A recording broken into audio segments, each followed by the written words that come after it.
Assalamualaikum warahmatullahi wabarakatuh, sahabat-sahabat sekalian. Jumpa lagi dengan saya, Zulkifli M. Abbas.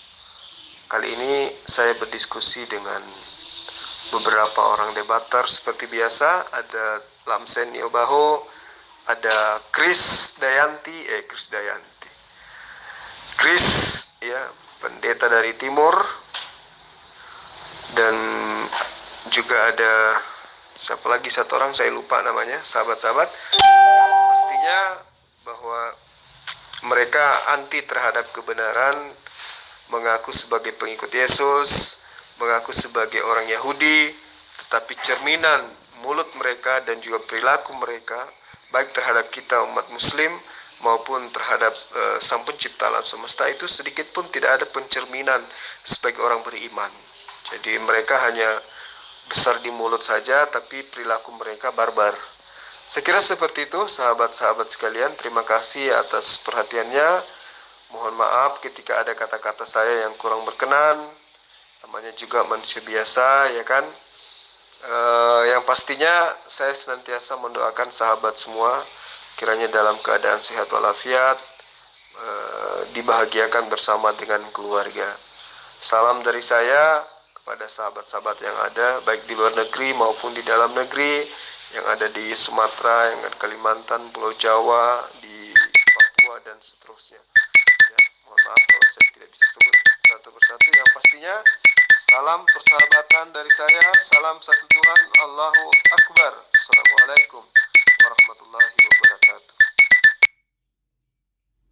Oh iya, aku mau nanya nih sama Uceng yang ada di grup ini. Selama ini kalian kalau belajar Quran, kalau nggak ada terjemahan bahasa Indonesianya, gimana lah kalian belajarnya? Kayak mana kalian belajarnya? Tolong jelasin itu. Kalau nggak ada terjemahan bahasa Indonesianya, itu. Baik, ini pertanyaan yang sangat baik. Jadi umat Islam itu dari bayi, ya, boleh dibilang, mereka diajarkan pertama mengenal huruf dulu, mengenal huruf hijaiyah dulu. Mengenai terjemahannya itu belakangan. Yang terpenting adalah mengenal huruf-huruf hijaiyah, pengenalan terhadap original teks kitab suci kami. Jadi kami umat Islam itu pertama diajarkan mengenal huruf hijaiyah. Ya. Nah, sekarang saya sudah jawab. Saya balik tanya kepada Anda. Bagaimana Anda bisa mengimani sesuatu terjemahan yang Anda tidak tahu original teksnya seperti apa? Silakan. Makanya saya bingung Allah Subhanahu wa taala itu.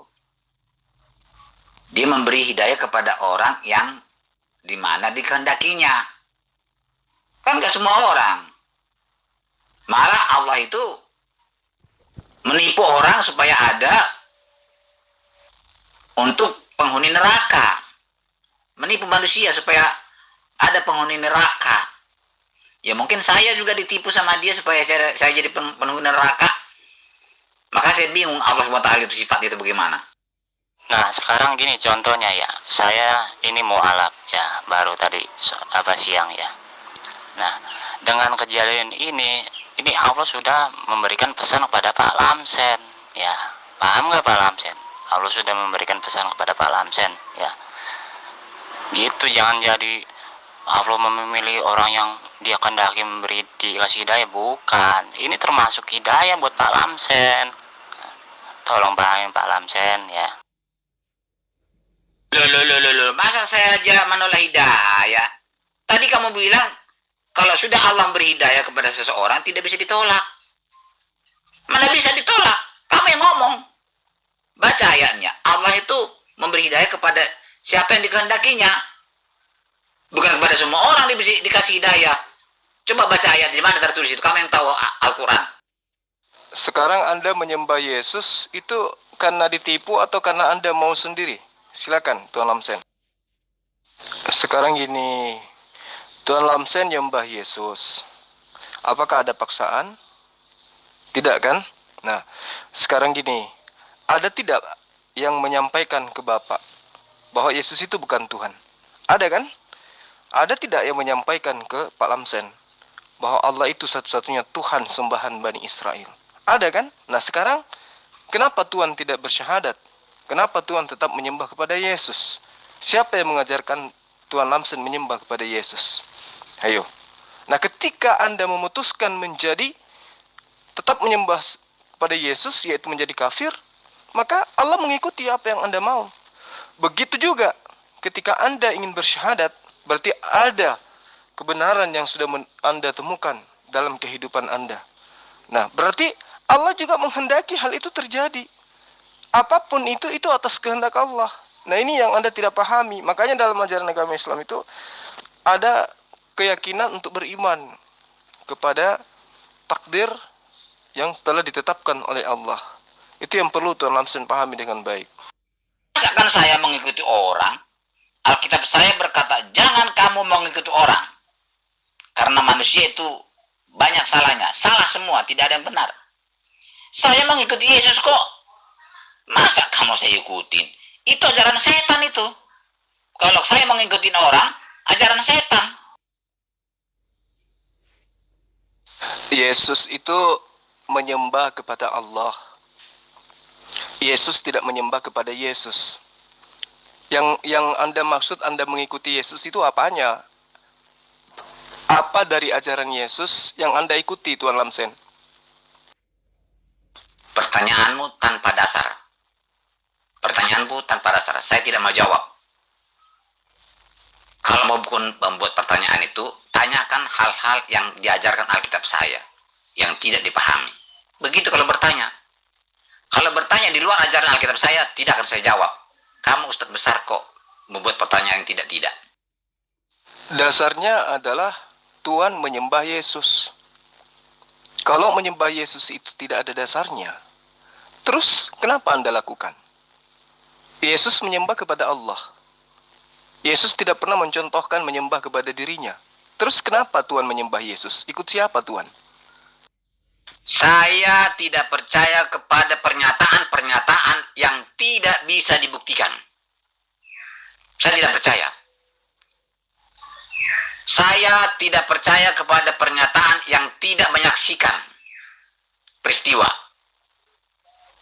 Contoh, Waraka bin Nawfal tidak melihat sosok yang membawa wahyu kepada Muhammad. Siapa itu sosok itu? Tidak ada yang tahu. Waraka bin Nawfal tidak melihat. Kenapa Waraka bin Nawfal berani mengatakan itu Jibril? Kenapa?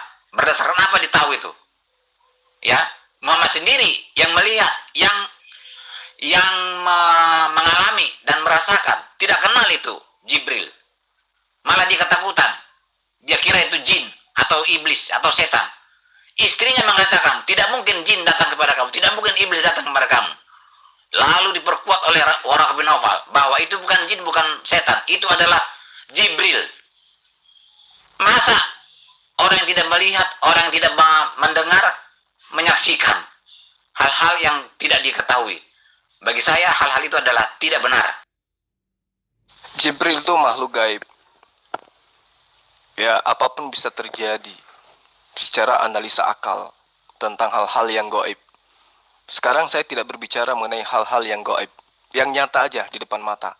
Tolong, Anda telah mengatakan bahwa saya tidak percaya kepada sesuatu yang tidak ada yang menyaksikan. Tunjukkan satu saksi yang menyaksikan Paulus pernah bertemu dengan Yesus. Sampai-sampai Paulus berani mendirikan agama Kristen. Silakan, Tuan Lamsen. Kamu aja tidak melihat saya, tidak tahu kamu di mana saya. Kamu bilang saya terima hidayah. Mana ada saya terima hidayah? Tadi kamu bilang kalau Tuhan Allah memberi hidayah kepada seseorang tidak bisa ditolak. Belum diterima pun, belum diberikan kepada saya, masa saya tolak? Belum ada diberikan, saya tidak tolak. Menolak pun tidak. Apapun tidak. Ini langsung menuduh-nuduh yang bukan-bukan. Yang benar aja lah, kamu aja tidak melihat saya, kamu bilang saya terima hidayah. Tidak. Allah tidak berikan hidayah kepada saya, maka saya tidak tolak. Mana ada saya tolak-tolak? Hidayah itu bukan seperti barang, Tuan Lamsen. Jadi kalau ada teman yang menerima hidayah, itu karena berkat perjuangan mereka menggunakan akal sehat di dalam menganalisa setiap titik daripada apa yang kemudian diajarkan agama-agama kepada manusia atau kepada pemeluknya. Yang terkait di sini adalah kitab suci, sejarah, akal sehat, dan ilmu pengetahuan. Itu. Nah, hidayah itu datang bukan begitu saja, dan hidayah itu bukan sesuatu yang seperti mengambil buah-buahan, ya, atau mengambil pakaian, tidak. Hidayah itu adalah kondisi di mana seseorang itu bisa menemukan Sang Pencipta alam semesta yang sesungguhnya, yang telah menciptakan dirinya. Dan hidayah itu hanya dapat diterima oleh orang yang menyadari dari mana dia berada, untuk apa dia datang, dan mau kemana dia pergi. Hidayah itu hanya ada kepada orang-orang yang menyadari akan hakikat keberadaannya diciptakan oleh Sang Pencipta alam semesta, alam di muka bumi ini. Hidayah itu hanya diperoleh oleh mereka yang mampu membedakan antara makhluk dan Khalik, pencipta dan ciptaan. Nah, apakah Tuan Lamsen sudah bisa membedakan antara Yesus dengan manusia lainnya? Apakah Tuan Lamsen sudah bisa membedakan antara roh yang Tuan Lamsen sembah dengan roh gentayangan? Kan belum. Jadi, karena itulah kemudian hidayah itu belum datang kepada Tuan Lamsen. Saya sudah berdiri di dalam kebenaran. Saya tinggal melakukan. Saya sudah ketemu kebenaran, yaitu Yesus Kristus, juru selamat saya. Dia berkata, akulah jalan dan kebenaran. Sudah ketemu. Alkitab saya berkata seperti itu. Itulah yang saya yakin benar. Yesus saya itu yang benar. Justru karena kalau Yesus Anda jadikan sebagai jalan, keselamatan, dan hidup, ya, kalau Anda menganggap Yesus itu adalah kebenaran, maka tentu Anda sekarang akan menjadi seorang Muslim. Karena Yesus itu mengajarkan murid-muridnya untuk menjadi seorang Muslim, bukan menjadi seorang yang kafir. Contoh, dan sangat sederhana, untuk membuktikan bahwa Anda adalah anti-Kristus, anti-Yesus. Apakah Yesus pernah mengajarkan kepada Anda untuk menyembah dirinya? Coba Anda jawab ini. Yesus Allah adalah teladan saya. Yesus adalah guru saya. Yesus adalah Tuhan saya. Tuhan yang mengenakan sifat kemanusiaan. Sebagai guru, dia harus bertindak seperti manusia, mengajarkan ajaran dengan cara memberi contoh. Dia berdoa kepada Tuhan, supaya saya juga berdoa kepada Tuhan Allah Bapa di surga melalui Yesus Kristus. Maka itulah sebabnya Yesus berkata, kamu memohon kepada Allah dengan melalui saya. Tidak ada yang sampai kepada Bapa di surga kecuali melalui aku. Maka melalui Yesuslah aku menyembah Tuhan Bapa di surga. Yesus itu mengajarkan ajarannya seperti itu. Begitu Jul ya. Jadi kamu Jul tidak mengerti dan tidak paham maksud dan tujuan ajaran Alkitab saya. Maka kamu jangan mengajarkan dan mengkhotbahkan Alkitab saya. Sangat menyakitkan hati orang Kristen karena orang Kristen tahu maksud dan tujuan ajaran Alkitab kami itu. Islam itu sudah terlalu biasa mengajarkan ajaran Alkitab yang tidak dipahaminya itu. Yang saya tanya, adakah Yesus mengajarkan menyembah dirinya? Ya, coba Anda bercermin. Dari pola keberagamaan Anda menyembah Yesus. Sekarang ada tidak Yesus itu mencontohkan seperti itu, Tuan Lamsen? Silakan. Kamu tidak mengenal Yesus itu siapa. Kamu tidak tahu Yesus itu siapa. Kan sudah Yesus mengatakan, melihat saya, melihat Bapa.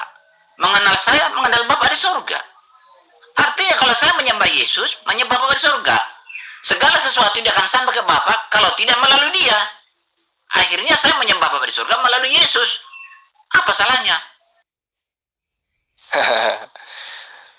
Adakah Yesus memberikan contoh ya, agar Bani Israel menyembah kepada dirinya seperti yang Tuan Lamsen lakukan dan praktekkan sekarang? Apakah seperti itu yang dicontohkan oleh Yesus? Sampai kepada Bapa itu harus menyembah Yesus dulu? Atau seperti contoh apa yang Yesus contohkan kepada murid-muridnya Bani Israel? Silakan Tuan Lamsen. Jelas, saya mengikuti Yesus. Karena apa? Yesus menyembah Allah. Karena Yesus adalah Allah itu, maka saya pun menyembah Allah. Ya, Yesus berkata, aku adalah Bapa Bapak itu? Bapak itulah aku. Aku di dalam Bapak dalam aku. Barang siapa yang mengenal aku, mengenal Bapa di surga. Barang siapa yang melihat aku, melihat Bapa di surga. Artinya, segala sesuatu tidak akan sampai kepada Bapa kecuali melalui aku. Doa saya, persembahan saya, semuanya akan sampai kepada Bapa melalui Yesus Kristus. Itulah ajaran Yesus kami. Iya, saya paham ketidakpahaman Tuan Lamsen terhadap pengajaran-pengajaran Yesus yang menggunakan bahasa Aramaik yang kemudian diterjemahkan ke dalam bahasa Yunani, lalu kemudian Anda santap dalam bahasa Indonesia. Saya paham ketidaktahuan Anda di situ. Yang ingin saya tahu, ya, apakah akal Anda tidak berfungsi sehingga Anda tidak bisa menjawab pertanyaan saya ketika saya tanya, adakah Yesus mengajarkan murid-muridnya Bani Israel untuk menyembah kepada dirinya? Kenapa sangat sulit untuk Anda jawab ini, Tuan Lamsen? Walaupun saya kunci, saya butakan mata saya. Menurut si mualaf tadi, kalau sudah Allah memberi hidayah kepada saya, tidak akan mampu saya mengunci hati saya. Tidak akan mampu menolak. Salahnya Allah itu pilih-pilih orang yang diberi hidayah. Ya kan saya ngikuti ajaran kamu, ajaran-ajaran Islam itu. Ya, saya tidak mungkin bisa menolak, tidak mungkin bisa mengunci kalau Allah Subhanahu wa taala sudah memberi hidayah kepada saya. Jadi berantakan ajaran kamu itu, ajaran Islam itu berantakan. Berantakan, tidak mengerti apa maksudnya. Dikatakan Allah memberi kepada orang yang dikehendakinya, siapa yang dikehendakinya. Nah, dibilang lagi kalau sudah dikasih hidayah kepada seseorang tidak bisa ditolak. Nah, sekarang kamu bilang saya dikunci, saya kunci hati saya. Biarpun saya gembok bagaimanapun, kalau sudah diberikan hidayah kepada saya, tidak mungkin bisa saya gembok. Bagaimana sih ajaran-ajaran orang ini? Bismillahirrahmanirrahim.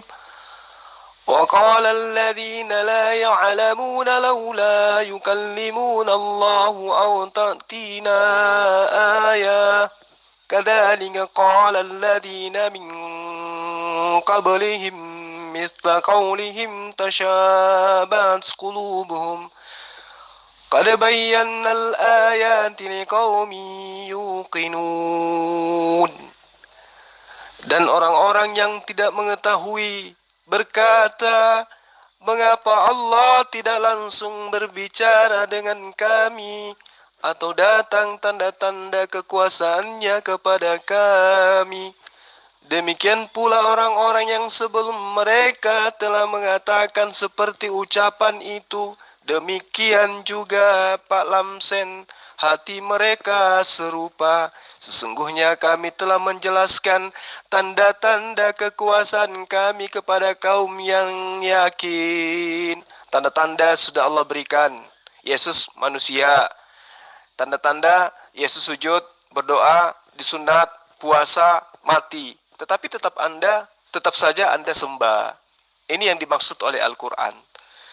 A'udzu billahi minasy syaithanir rajim.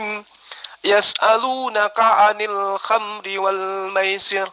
Qul fihima ithmun kabirun wa manafi'u lin-nasi wa ithmuhuma akbar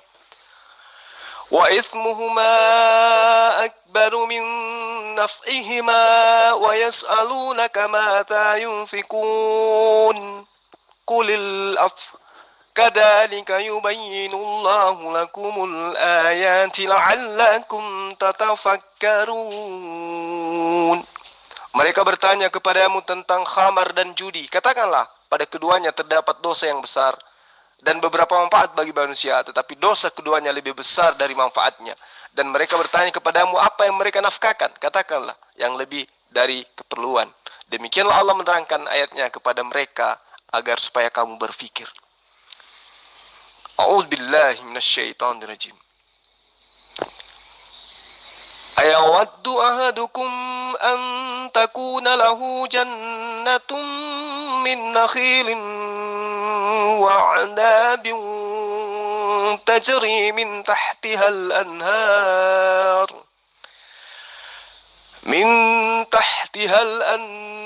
lahu fiha min kulli thamarah وأصابه الكبر وله ذرية ضعفاء فأصابها إعصار فيه نار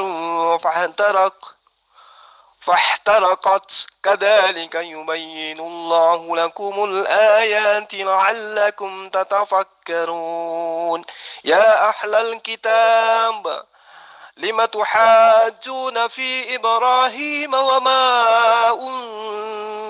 أنزلت التوراة والإنجيل إلا من بعد أفلا تعقلون.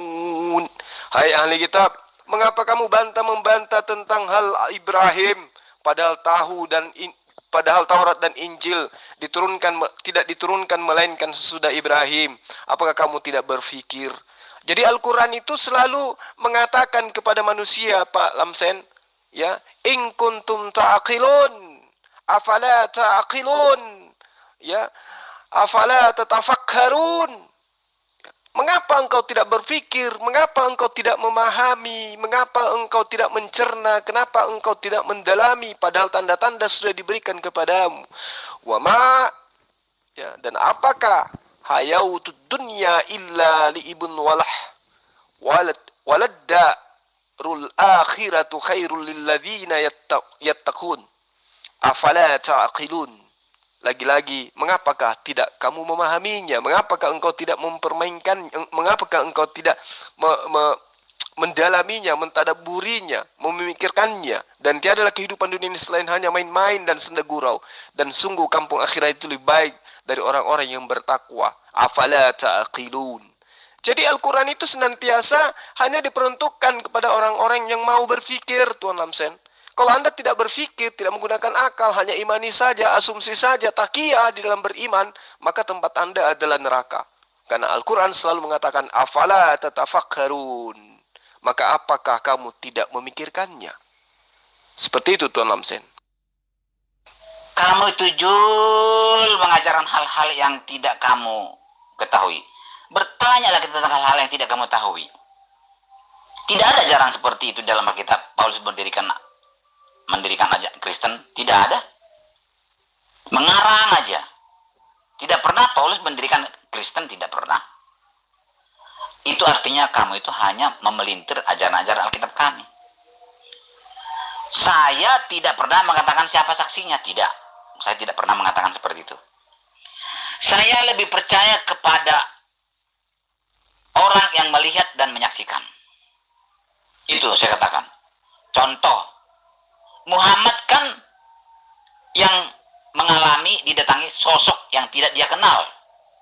Itu dia tidak tahu Jibril atau setan atau iblis. Dia tidak tahu. Dia ketakutan. Dia yang menyaksikan dan dia mengalami. Muhammad. Tahu-tahu Siti Khadijah dan Waraqah bin Naufal tidak menyaksikan dan tidak melihat sosok yang mendatangi Muhammad. Justru mereka berdua lah yang mengatakan bahwa sosok itu adalah Jibril. Lalu dipercaya semua umat manusia dunia. Walaupun seluruh dunia percaya kepada perkataan Waraqah bin Naufal dan Siti Khadijah, saya tidak percaya karena mereka tidak saksi. Tidak saksi ahli. Saksi ahli adalah Muhammad. Saya lebih percaya kepada dugaan Muhammad yang mengatakan itu adalah iblis, setan atau jin. Maka saya bertahan kepada pendapat Muhammad yang pertama. Tidak, saya tidak mau merubah keyakinan saya kepada Waraqah bin Naufal dan Siti Khadijah karena mereka tidak menyaksikan. Begitu ceritanya. Yang suka memelintir itu Anda kan? Manusia Anda pelintir menjadi Tuhan. Roh Kudus Anda pelintir jadi Tuhan. Burung merpati Anda pelintir jadi Tuhan.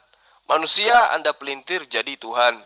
Tuhan, Sang Pencipta alam, Anda pelintir jadi manusia. Yang jago pelintir itu kalian. Ya, Pak Lamsen dan konco-konconya. Jadi orang yang mendapatkan hidayah itu adalah mereka yang senantiasa menggunakan akal pikirannya. Kalau Anda tidak menggunakan akal pikiran, hanya mengimani saja, hanya berdasarkan takiyah, asumsi, nah itu Anda akan menjadi kufur seperti sekarang. kebenaran demi kebenaran, sudah disampaikan, sudah diajarkan, sudah dikabarkan.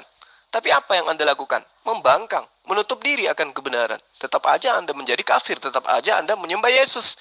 Padahal Yesus tidak pernah menyentuhkan, tidak pernah memberikan petuah, tidak pernah memberikan amanah untuk menyembah kepada dirinya.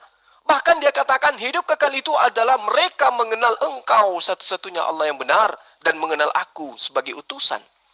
Jadi kalau ada orang yang menyembah kepada utusan, itulah orang yang terlaknat.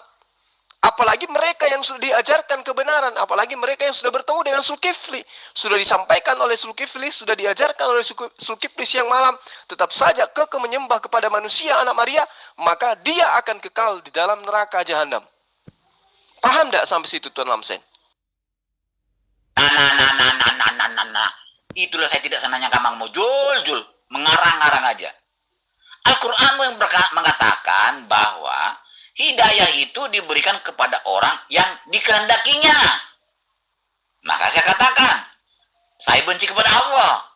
Kenapa kepada saya tidak diberi? Alasan apa? Makanya ajaran Islam ini murat marit. Murat marit namanya itu. Tidak jelas, tidak tegas. Dikatakan Allah memberi hidayah kepada orang yang dikehendakinya. Artinya Allah itu pilih kasih. Yang dikasih hidayah, kamu aja, saya tidak. Nggak tahu apa alasannya. Kamu bilang dikunci. Loh. Tapi kamu bilang juga, kalau sudah Allah beri hidayah kepada saya, tidak bisa saya tolak, tidak mungkin bisa dikunci. Mana yang betul ajaran Islam ini? Bismillahirrahmanirrahim. Innaka la tahdi man ahbabta walakin Allah yahdi man yasha wa huwa alamu bil muhtadin. Sesungguhnya kamu tidak akan dapat memberi petunjuk kepada orang yang kamu kasihi, tetapi Allah memberi petunjuk kepada orang yang dikehendakinya.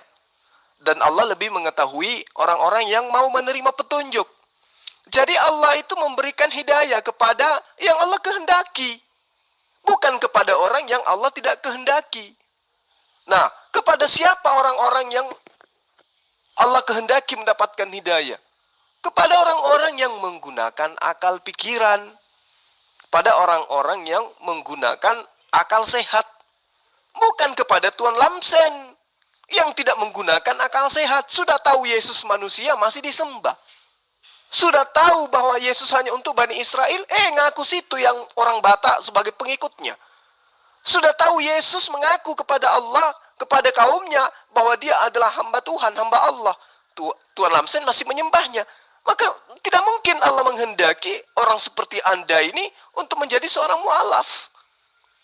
Yang dikehendaki oleh Allah untuk mendapatkan hidayah adalah mereka yang menggunakan akal sehat, yang mencari Allah siang dan malam. Ya, bagaimana cara mencari Allah? Menggunakan akal sehat. Tidak menutup akal dari kebenaran. Saya sudah mengajarkan kepada Tuan Lamsen siang malam, Yesus itu manusia, Yesus itu manusia, Yesus itu manusia. Apa yang Anda lakukan? Membantah kan? Iya kan? Padahal Yesus sudah memberikan 1100 contoh. Kalau dia itu adalah membuktikan dirinya adalah manusia. Ratusan ayat yang membuktikan dalam kitab yang Anda bawa setiap saat bahwa Yesus itu adalah manusia. Aku akan pergi kepada Bapakku dan Bapakmu, Allahku dan Allahmu. Itu bukti bahwa Yesus itu manusia. Jika aku memuliakan diriku sendiri, maka kemuliaanku itu tidak sedikit pun ada artinya. Bapa Allahku lah yang memuliakan aku. Itu buktinya bahwa Yesus adalah manusia. Permintaan mereka itu akan dikabulkan oleh Allahku yang ada di surga. Bukan aku. Itu buktinya bahwa Yesus itu adalah manusia. Mengapa kau katakan aku baik? Tidak ada yang baik selain dia yang ada di surga, yaitu Allah. Tapi tetap saja Tuan Lamsen menyembah Yesus kan? Nah, Allah tidak menghendaki orang bahlul kayak begitu untuk mendapatkan hidayah. Yang diinginkan oleh Allah untuk mendapatkan hidayah, innaka la tahdi man ahbabta walakin Allah yahdi man yasha' wa huwa a'lamu bil muhtadin. Mereka orang-orang yang mau menerima petunjuk. Lah Tuhan kan tidak mau menerima petunjuk. Saya sudah mengajarkan Yesus manusia. Tetapi Tuhan, apa yang Anda katakan? Tidak, dia itu adalah Allah yang datang dalam rupa manusia. Itu ajaran siapa itu coba yang Anda gunakan? Sudahlah Jul, diam saja Jul. Sangat menyakitkan. Kamu tidak paham itu. Kamu tidak paham. Saya katanya membelintir. Alkitab saya yang mengatakan Yesus itu adalah Tuhan. Malaikat. Justru murid-murid Yesus mengatakan dia itu adalah Tuhan. Bukan saya. Ayo lebih. Janganlah. Atau udah terserahlah kamu, saya tidak bisa larang lagi. Tapi saya tahu kamu itu pengkhotbah menggunakan Alkitab orang Kristen. Sangat menyakitkan hati orang Kristen. Ya, malah membuat kami makin benci kepada Islam, benci kepada Al-Quran, karena kelakuan-kelakuanmu itu tidak sesuai dengan ajaran Alkitab kami. Ya Jul, kamu tidak sadar itu menyakitkan bagi kami. Apa salahnya kalau Al-Quranmu itu diperkenalkan kepada kami? Saya sudah hampirlah 20 tahun lah, kuranglah 20 tahun ya, sudah berdialog. Tidak ada seorang pun Islam yang mau memperkenalkan Al-Quran kepada saya. Kenapa? Saya curiga. Karena ada kebohongan-kebohongan dalam Al-Quran yang tidak bisa dijelaskan oleh para Islam kitrok ini. Sehingga untuk membuktikan kebenaran Al-Quran, dia harus menggunakan Alkitab. Dipelintir ajaran Alkitab supaya terbukti ajaran Al-Quran itu benar. Hal-hal yang sangat memalukan. Tuan Lamsen, di sini dah letaknya kepicikan dan kebahlulan otak Anda. Anda sudah tahu, ya, Al-Quran itu adalah kitab original teks. Kitab Anda adalah terjemahan. Dan Anda juga tahu bagaimana kedegilan, tegar tengkuk orang Bani Israel yang memiliki kitab awal mula yang kemudian Anda cuman ambil pungut-pungut terjemahannya. Lalu Anda mengaku itu sebagai firman Tuhan. Siapa yang bahlul sebenarnya di sini? Coba, di dalam kitab yang Anda rampok dari Bani Israel, Yesaya 29 ayat 16, itu sudah jelas diterangkan oleh kitab itu sendiri melalui terjemahannya pula. Tapi Anda tidak menjadikan itu sebagai petunjuk kan? Anda makin memperbodoh diri Anda kan? Di ayat itu mengatakan, betapa kamu memutarbalikkan segala sesuatu. Apakah tanah liat dapat dianggap sama seperti tukang periuk? Apakah Yesus yang adalah manusia sama bisa diartikan sebagai pencipta? Dalilnya sudah jelas di dalam kitab yang Anda ambil dari Bani Israel. Yeremia 88. Bagaimana kamu berani berkata, kami bijaksana dan kami membuat Taurat Tuhan. Sesungguhnya pena palsu penyurat telah membuatnya menjadi bohong. Apakah ini Al-Quran yang menerangkan seperti ini? Ini adalah kitab yang Anda ambil dari kitabnya Bani Israel. Harusnya Anda buka mata Anda untuk melihat kebenaran itu. Jangan Anda menyalah-nyalahkan saya. Kalau tugas saya hanya sebagai penginjil. Saya hanya sebagai perantara untuk mengajak Anda kepada kebenaran. Al-Quran sudah menerangkan, innaka la tahdi man ahbabta walakinna Allah yahdi man yasha wa huwa alamu bil muhtadin. Ya, Allah memberi hidayah kepada siapa? Kepada mereka orang-orang yang mau menerima petunjuk. Petunjuknya sudah ada. Tapi apakah Tuan Lamsen mau menerima petunjuk itu? Tidak. Anda malah marah kalau saya membuka kedok atau aib di dalam kitab Anda. Kitab Anda sendiri yang mengaku bahwa orang-orang Yahudi itu pandai memutarbalikkan kebenaran. Coba, kitab Anda sendiri yang berbicara bahwa kitab Anda itu sudah dibolak-balikkan oleh ahli kitab. Tapi kenapa Anda menyalah-nyalahkan orang lain? Harusnya Tuan Lamsen itu berterima kasih kepada kami yang mengajarkan tentang kebenaran. Yeremia 23 ayat 36 di dalam kitab Anda sangat jelas dikatakan, tetapi sabda yang dibebankan oleh Tuhan janganlah kamu sebut-sebutkan lagi, sebab yang menjadi beban bagi setiap orang adalah perkataannya sendiri, oleh karena kamu telah memutarbalikkan perkataan firman-firman Tuhan yang hidup, Tuhan semesta alam. Apa masih kurang?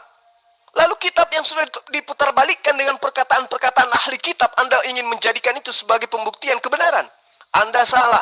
Maka dari itulah Anda emosi. Karena ketika saya tanya, siapa yang mengajarkan Anda menyembah Yesus? Anda tidak bisa membuktikan itu. Kenapa? Karena Yesus tidak pernah mengajarkan hal demikian. Yesus mengatakan, akulah hidup, akulah keselamatan. Tidak ada yang sampai kepada Bapa tanpa melalui aku. Tapi justru Tuhan tidak melalui Yesus. Tuhan malah melalui ajaran-ajaran pagan menyembah Yesus, mendudukkan Yesus sebagai dewa, sebagai Tuhan. Ini yang ngajarin siapa? Coba, Yesus? Tentu bukan. Karena itulah kemudian Tuan Lamsen saya katakan kepada Anda, ya, masih ada hari-hari di mana Anda bisa menikmati, ya, nikmat udara segar dari Allah yang menciptakan Anda. Berhenti menyembah manusia. Kembalilah kepada jalan yang benar. Kembalilah kepada jalan yang ditunjukkan oleh Yesus, yaitu menjadi Muslim dan menyembahnya kepada Allah semata. Paham, Tuan Lamsen? Anda bantu menjawab pertanyaan saya itu kepada teman-temanmu itu. Coba jelaskan sama saya tentang sunat dalam Islam. Yang suruh kalian sunat siapa? Dari mana kalian tahu tentang sunat? Dari mana kalian tahu tentang sunat? Apakah Nabi kalian sudah sunat? Coba jelaskan itu dulu. Tidak usah tanya yang lain-lain. Ya. Jelas Abraham itu bukan orang Indonesia. Tidak usah Anda tanya-tanya. Ya. Ada kawan saya si kumis kucing. Pakai nomor baru, Bang. Takut ya saya injilin lagi. Nor lamanya. Oh iya. Gini. Coba Anda buka, sekarang ada ini enggak? Ada Bible enggak di tangan Anda sekarang? Buka kitab Kejadian ayat Kejadian 17, coba Anda buka. Nanti saya tuntun dari sini, ya. Nah, kalau Anda sudah buka, coba plototin di ayat ke-7 dari Kejadian 17. Di situ Allah mengatakan kepada Abraham bahwa Allah akan membuat satu perjanjian kekal antara Allah, Abraham, Ismail, Ishak dan keturunannya secara turun-temurun. Allah akan menjadi Tuhannya Abraham, Tuhan anak-anaknya, Tuhan keturunannya secara turun-temurun. Paham sampai di situ? Nah, baca lagi ke bawah. Terus Anda baca ke bawah. Salah satu perjanjian kekal Allah di situ adalah Allah menginginkan Abraham dan semua keturunannya untuk bersunat. Dari situ aja Anda harus tahu bahwa Rasulullah Muhammad SAW itu adalah keturunan Abraham. Dia adalah keturunan Ismail. Tentu dia sunat. Tidak seperti Anda. Nah, yang ingin saya sampaikan adalah di ayat ke-14-nya. Di situ diperintahkan, bunuhlah setiap manusia yang tidak bersunat. Itu perintah Allah kepada Abraham. Dan setiap orang yang tidak bersunat di antara bangsanya, bunuhlah dia. Kejadian 17 ayat 14. Nah, sekarang pertanyaan saya, apakah Anda sudah bersunat? Ayo. Berarti Allahmu goblok ya? Atau Allahmu pelupa? Dia tidak bisa kasih tahu kepada kalian tentang sunat. Padahal sunat itu kalian lakukan loh. Wajib loh. Ya, berarti Allahmu yang bodoh, goblok, atau siapa yang di sini kita mau persalahkan? Ya. Yang kamu katakan goblok, pelupa itu adalah dia yang telah menciptakan kamu. Dia yang disembah oleh Yesus yang kau tuhankan itu. Ya, siapa yang memerintahkan kami bersunat? Ya, karena itu adalah perjanjian kekal Allah kepada Abraham untuk bersunat. Ya. Dalam surah Al-Baqarah itu jelas dikatakan bahwa ingatlah ketika Ibrahim diuji Tuhannya dengan beberapa kalimat perintah dan larangan. Lalu Ibrahim menunaikannya. Allah berfirman, sesungguhnya aku akan menjadikan kamu imam bagi seluruh manusia. Ibrahim berkata, dan saya mohon juga dari keturunanku agar menjadi imam bagi seluruh umat manusia. Allah berfirman, janjiku ini tidak mengenai orang-orang yang zalim. Nah, lalu kemudian salah satu yang diajarkan kami adalah khitan. Itu adalah merupakan fitrah yang disebutkan dalam hadis sahih. 5 dari fitrah yaitu khitan, ya. Lalu kemudian mencabut bulu ketiak, memotong kuku dan mencukur kumis. Nah, kamu kumismu tidak dicukur. Dan satu lagi istihdad. Jadi perintah Allah ini kepada kami itu jelas untuk bersunat. Ya, itu sudah diajarkan oleh Rasulullah Muhammad SAW kepada kami bahwa sunat itu adalah kewajiban. Di dalam surah Al-Baqarah yang saya terangkan tadi bahwa Nabi Abraham ya, sebagai orang tua dari Nabi Ismail itu diuji oleh Allah dengan perintah-perintah dan juga larang-larangan. Salah satu perintahnya adalah bersunat. Dan kami harus taat itu. Ya. Karena diperintahkan oleh Allah kepada Rasulullah Muhammad sallallahu alaihi wasallam. Summa auhayna ilaika, dan seterusnya. Di ayat itu diterangkan, ikutilah agama Ibrahim sebagai seorang yang hanif. Maksudnya ikutilah ajaran Ibrahim. Apa ajaran Ibrahim? Ya sunat. Karena ada perintahnya ikuti, maka wajib hukumnya sunat. Nah, harus diikuti Ibrahim. Tidak seperti Anda. Siapa yang Anda ikuti tidak sunat? Ayo jawab. Islam itu kalau ditanya tentang sunat, pasti mutarnya ke sana kemari. Karena dalam Al-Quran, tidak ada satu ayat pun yang bercerita tentang sunat. Dan kalau sunat, pasti akan nyontek ke tanah. Kalau bicara Bapak Abraham, pasti nyonteknya juga ke tanah. Maka Al-Quran itu jadi kitab cacat, kitab tidak sempurna tanpa kitab orang Yahudi. Ya, jangan ya kata-kata saya, kalian Islam otak separuh ini. Yang sombongnya enggak ketulungan. Gobloknya minta ampun. Ya, penyembah berhala Arab ini. Ya, kalian itu hanya iman ikut-ikutan. Ya, punya kitab palsu yang tidak menyelamatkan kalian. Tidak ada jaminan keselamatan untuk kalian. Ya, pengikut-pengikut penyembah-penyembah iblis. Ya, kalian itu hanya orang-orang terkutuk. Kalau tidak bertobat meninggalkan agama Islam. Tidak ada bukti Muhammad itu keturunan daripada Ismail. Hanya main klaim-klaim. Agama yang dibangun di atas klaim. Hanya pekerjaan iblis setan. Enggak dong, dalam Al-Quran sudah jelas dikatakan. Kemudian kami wahyukan kepada Rasulullah Muhammad SAW, ikutilah agama Abraham, seorang yang hanif. Nah, apa agama Abraham itu? Ya, apa ajaran Abraham? Ajaran Abraham itu adalah memerintahkan sunat, maka kami bersunat. Nah, sekarang siapa yang mengajarkan Anda menyembah Yesus? Ada tidak di ajaran keturunan Abraham menyembah Yesus? Di mana itu tertera? Kapan dan siapa yang mengajarkannya? Silakan. Tahu cara bagaimana menjungkir balikan umat otak separuh. Orang-orang goblok yang selalu bikin kacau dalam grup-grup. Ya, kalian umat Islam itu bukan orang-orang pintar yang ada dalam grup ini ya. Hanya kumpulan orang-orang kurang kerjaan. Ya, orang-orang pengangguran. Ya, yang pamer kebodohan. Ya, tidak ada satu umat Islam pun akan selamat tuh, tidak ada itu. Semuanya calon penghuni neraka. Oh, nabinya saja ada di neraka, Allahnya saja ada di neraka. Kalian mau kemana? Kalian tahu jalan yang lurus tidak? Hah? Semua yang kalian kerjakan hanya nyontek sana, nyontek sini. Ya? Tidak ada pengajaran kalian yang benar itu. Maka jadilah kalian umat yang abal-abal.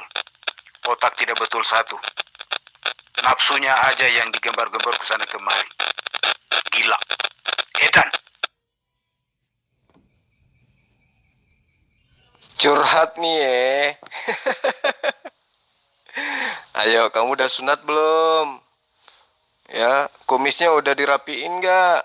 Saya punya mesin pemotong rumput. Mau pinjam nggak untuk cukur kumisnya, Bang? Boleh kalau mau. Sunat itu ada dalam Torahku. Islam itu ajaran iblis setan yang nyontek dari orang Yahudi. Jadi tidak usah gaya depan saya ya. Iman Anda itu hanya di ujung kuku saya. Ya, Anda itu tidak ada apa-apanya loh untuk saya. Ya. Kalian penyembah iblis itu bisa apa? Penyembah iblis itu bisa apa? Ya, hanya kumpulan orang-orang goblok ya, yang ditipu iblis yang malam jungkir balik 5 kali sehari. Bodoh. Keledai aja tahu siapa yang kalian sembah. Tuh, justru malah kalian yang diberikan akal tidak kenal siapa sesembahan kalian. Bodohlah kalian, ditipu Muhammad habis-habisan. Oh, saya baru tahu kalau kitabmu itu adalah Taurat. Oh, kamu Bani Israel rupanya. Ada juga Bani Israel yang krinyol rambutnya kayak gitu ya. Baru tahu saya. Dari suku mana, Bang? Suku cadang. Saya justru kasihan lihat kalian umat yang tidak jelas, ya. Kok bisa-bisanya ditipu oleh Muhammad yang bodoh itu, yang buta huruf itu? Kok dari mana kalian bisa percaya Muhammad? Tidak jelas silsilahnya Muhammad itu anak siapa? Keturunannya siapa? Ya, kok kalian bisa percaya? Kok gobloknya kalian ini yang nggak ketulungan? Ya, makanya aku bilang keledai saja tahu siapa yang kalian sembah. Kok kalian manusia dikasih akal? Kok bisa-bisanya ya? Gobloknya kok seperti itu, ya? Kalian tuh untuk aku itu, iman kalian tuh nggak ada itu, ya? Hanya kumpulan orang-orang goblok, ya?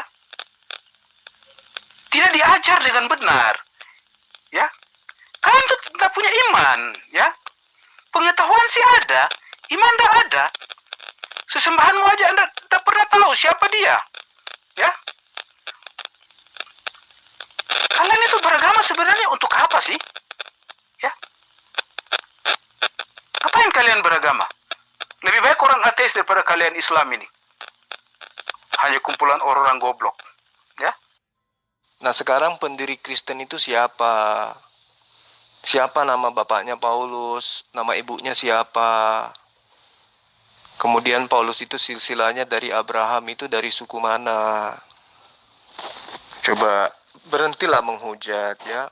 Meskipun kamu itu jelek rupa, tapi jangan emosimu itu kau lampiaskan terhadap Islam. Ya. Makanya di rumahmu nggak usah ada cermin lah, supaya kamu itu jangan selalu ngamuk kayak gitu.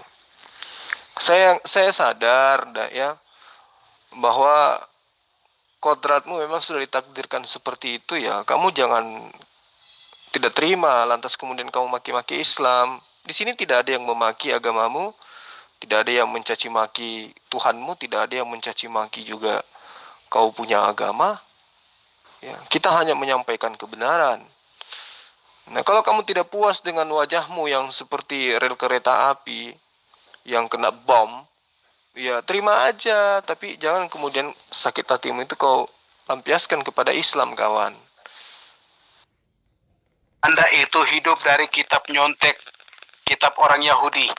Jangan sombong depan saya. Ya, kata-kata Anda itu persis anak-anak iblis, anak-anak setan. Orang-orang yang lupa identitas diri sendiri. Ya, Anda tidak usah bicara terlalu tinggi depan saya. Anda bukan siapa-siapa untuk saya, ya. Ya.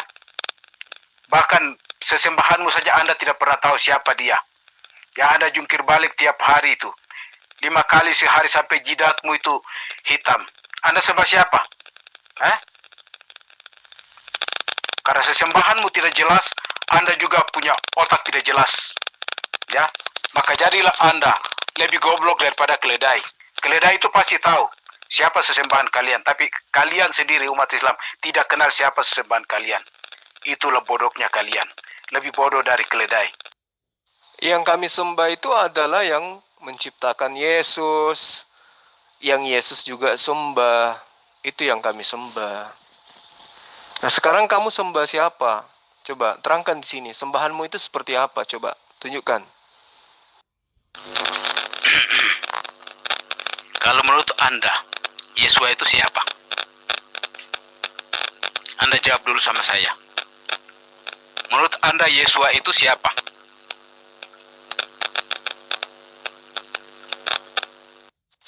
Ini pertanyaan orang bingung nih pertanyaannya nih. Menurut Anda, Yesua itu siapa? Yesua itu ya orang Yahudi. Yesua yang Anda maksud siapa? Yesua bin Nun, Yesua bin Maria, atau Yesua Barabas. Karena pada masa itu banyak nama yang bernama Yesua. Kalau sembahan Anda menurut dirinya adalah manusia yang tidak dapat berbuat apa-apa dari dirinya sendiri. Gitu. Yosua putra Maryam itu adalah manusia yang dilahirkan oleh manusia yang diutus kepada Bani Israel untuk mengajarkan Taurat dan Injil. Tidak ada sedikit pun dia diutus untuk orang Kristen, apalagi yang nyamar-nyamar Yahudi seperti Anda, nggak ada, gitu loh. Nah, Yosua itu Anda tuhankan, padahal Yosua itu tidak pernah mengajarkan dirinya itu adalah Tuhan. Sekarang pertanyaan saya, coba Anda jawab. Siapa Yesus anak Maria menurut ibunya? Silakan. Ini pertanyaan saya tinggal untuk Chris ya. Saya tinggal untuk berdebat untuk tampil di channel Ustadz Alwan hampir 2 jam. Begitu saya masuk di grup, Chris nggak juga menjawab. Ya sudahlah, berarti Anda tidak mau jujur ya menjelaskan siapa Yesus menurut ibunya. Ya, karena Anda tidak mau, bukan tidak mau sih, Anda malu untuk mengungkapkan itu. Ya sudah, saya maklumi. Kita akhiri sampai di sini diskusi ini, materi ini. Besok Anda jangan kepanasan lagi, kita bahas materi yang lain. Mudah-mudahan dengan materi yang lain kumis Anda bisa sedikit lembut gitu loh. Oh iya, pesan saya untuk Bang Kris, lain kali kalau mandi itu kumis ya disabungin pakai ini rinso biar agak lembut sedikit, jangan kayak linggis gitulah, menakutkan, menyeramkan.